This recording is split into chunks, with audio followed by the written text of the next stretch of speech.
The high desert air, thin and crisp, carried the scent of piñon and sage as I approached the Sundial House. Nestled into the gentle curve of a Santa Fe ridgetop, it was a study in contrasts, raw, elemental concrete against the expansive, ethereal blue of the New Mexican sky. Two massive, board-formed concrete walls, perpendicular and resolute, dominated the architecture, their rough texture hinting at the ancient earth they seemed to rise from. These weren't mere walls, they were the spine of the house, the linchpin connecting the intimate interior to the vast, untamed landscape beyond. A sense of quiet anticipation settled over me as I stepped into the recessed courtyard, a cool, shadowed space that offered a momentary respite from the sun's insistent glare.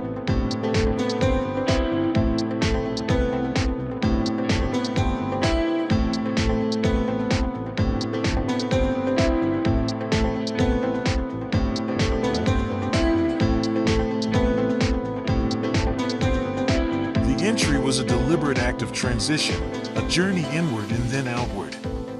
A private vestibule, cool and shadowed, held a hushed reverence. Then, a sudden, dramatic shift, a rectangular opening sliced through one of the concrete walls, a portal leading into the heart of the house. As I passed through, the world exploded into panoramic views. The Sangre de Cristo Mountains, jagged and majestic, stretched across the horizon, their peaks softened by the hazy, distant light. The sheer scale of the landscape was breathtaking, a reminder of the humbling power of nature. The concrete walls, once imposing, now framed this vista, becoming a lens through which to experience the grandeur of the surroundings.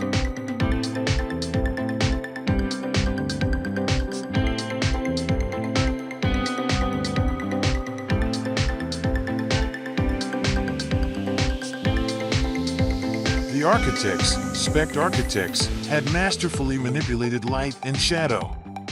A narrow skylight, a razor-thin incision running the entire 125-foot length of one of the concrete walls, acted as a celestial sundial. Throughout the day, the sun traced its arc across the sky, casting ever-changing shadows on the rough concrete surface.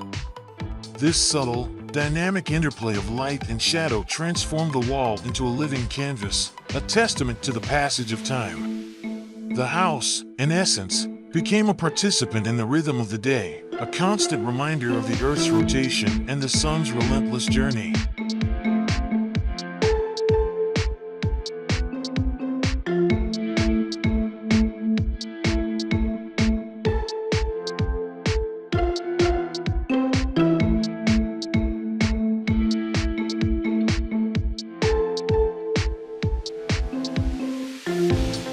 Despite the expansive glass walls that offered these breathtaking views, the house felt remarkably sheltered.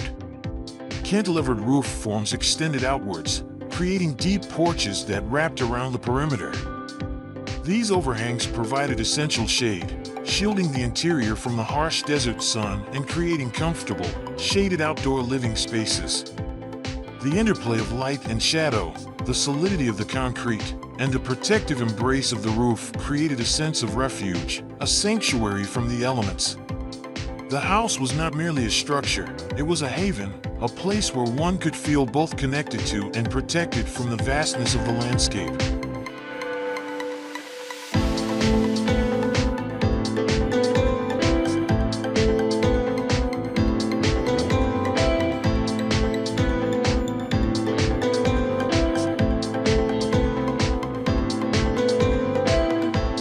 The Sundial House was more than just a dwelling, it was an experience.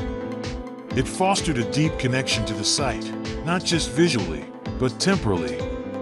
The changing shadows, the shifting light, and the panoramic views all served to ground the inhabitant in the present moment, to make them acutely aware of the passage of time and the ever-changing beauty of the natural world. It was a place where one could feel the pulse of the earth, the rhythm of the sun, and the quiet majesty of the mountains.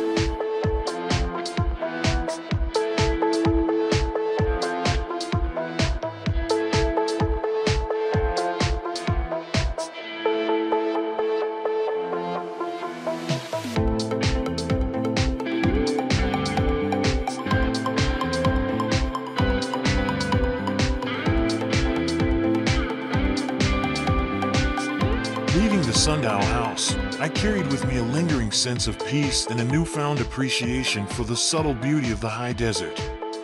The architects had created a space that was both modern and timeless, a place where human ingenuity and natural beauty coexisted in perfect harmony. It was a reminder that architecture, at its best, can be a conduit for experiencing the world in a deeper, more meaningful way, a place where shelter and connection are not mutually exclusive, but rather two sides of the same beautiful coin.